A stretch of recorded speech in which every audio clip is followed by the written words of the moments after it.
Shalom, selamat pagi jemaat yang terkasih. Kita hari ini akan merenungkan kebenaran firman Tuhan. Baik, kita mulai di dalam doa. Bapa kami yang di surga, kami mengucap syukur ya Tuhan untuk berkat Tuhan yang selalu baru setiap hari. Ketika pagi ini kami akan merenungkan kebenaran firman Tuhan tentang ketaatan, berikan setiap jemaat Tuhan hati yang mau tunduk, hati yang mau taat akan kebenaran firman Tuhan. Biarlah senantiasa roh-Mu yang melingkupi kami sehingga hati kami terbuka untuk menjadi pelaku firman.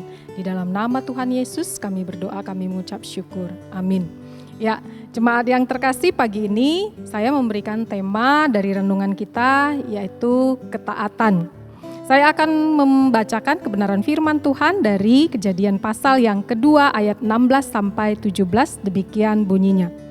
Lalu Tuhan Allah memberi perintah ini kepada manusia. Semua pohon dalam taman ini boleh kau makan buahnya dengan bebas. Tetapi pohon pengetahuan tentang yang baik dan yang jahat itu janganlah kau makan buahnya, sebab pada hari engkau memakannya, pastilah engkau mati.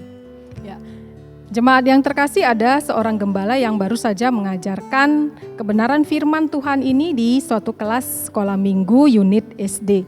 Nah, ternyata usai dari kelas itu ada seorang anak SD yang memberanikan diri dengan polosnya bertanya kepada Bapak Gembala ini. Dia mendatangi dan bertanya dengan berkata demikian, "Bapak Gembala, saya masih tidak mengerti.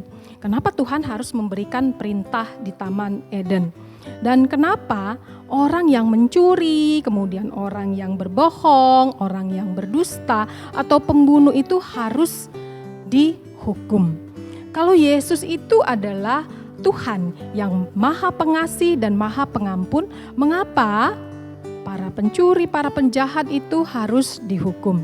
Nah, kemudian si Bapak Gembala ini menjawab si anak tadi, "Nah, kalau kamu di rumah, kamu melanggar perintah Tuhan, apa yang orang tua kamu lakukan?" Lalu si anak ini akan menjawab, "Wah, orang tua saya terkhusus mama akan memarahi saya. Bahkan bisa memukul tubuh saya ini, Pak Gembala," kata si anak tadi. Nah, demikian juga dengan perintah Tuhan. Kalau kita tidak taat kepada perintah Tuhan, maka orang yang melanggar perintah Tuhan ini akan menerima hukuman.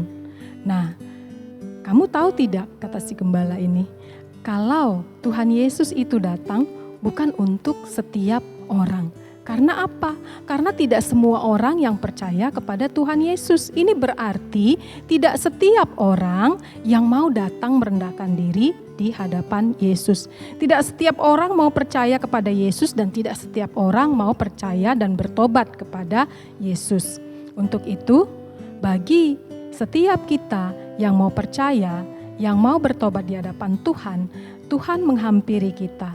Tetapi sekalipun kita sudah datang menghampiri Tuhan, kalau kita masih tetap berbuat dosa, maka hukuman Tuhan akan kita terima.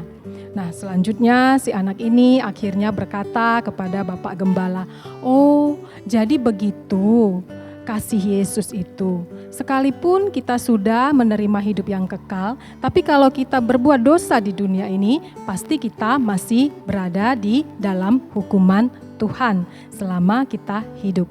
Si Bapak Gembala ini mengatakan, "Ya nak, semoga dengan penjelasan ini kamu bisa mengerti." Lalu si anak ini berkata kepada si Bapak Gembala, "Ya Pak, kalau begitu saya mengerti bagaimana sesungguhnya kasih Yesus itu." Nah, Bapak Ibu Saudara yang terkasih, mungkin terkadang kita memiliki iman yang polos seperti anak ini tadi. Kita berkata, Yesus itu kan Maha Pengasih. Yesus itu kan Maha Pengampun. Berarti setiap orang yang bersalah kepada kita harus kita maafkan, harus kita ampuni. Jemaat yang terkasih, orang yang sudah mengalami kelahiran baru sekalipun, ketika dia berbuat dosa, maka hukuman Tuhan tetap akan berjalan. Dia tidak menerima hukuman yang kekal. Ketika seseorang yang sudah lahir baru berbuat dosa, dia masih tetap menerima hukuman. Apalagi orang yang terus-menerus berbuat dosa di hadapan Tuhan. Tentunya tempat yang kekal sudah disediakan untuk mereka. yaitu neraka.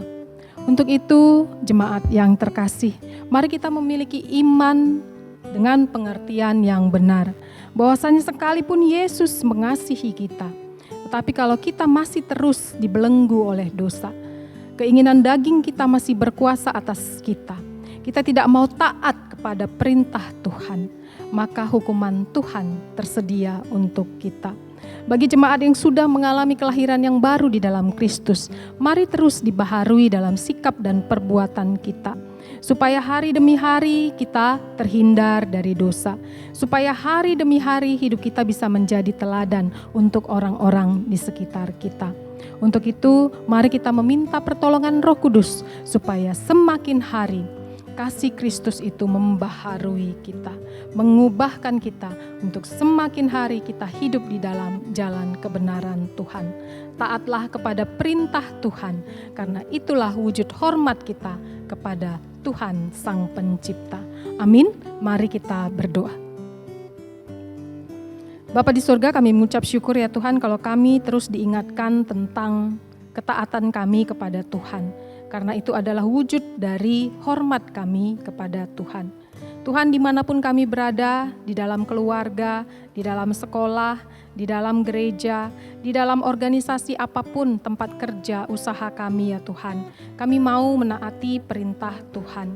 Karena itu adalah wujud hormat kami di hadapan Tuhan.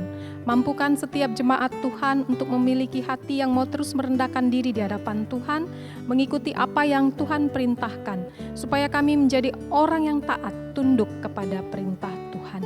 Berkati ya Tuhan, aktivitas jemaat Tuhan sepanjang hari ini, biarlah berkat Tuhan selalu mengikuti setiap kami. Di dalam nama Tuhan Yesus kami berdoa, kami mengucap syukur. Amin. Selamat pagi, selamat beraktivitas. Tuhan Yesus memberkati.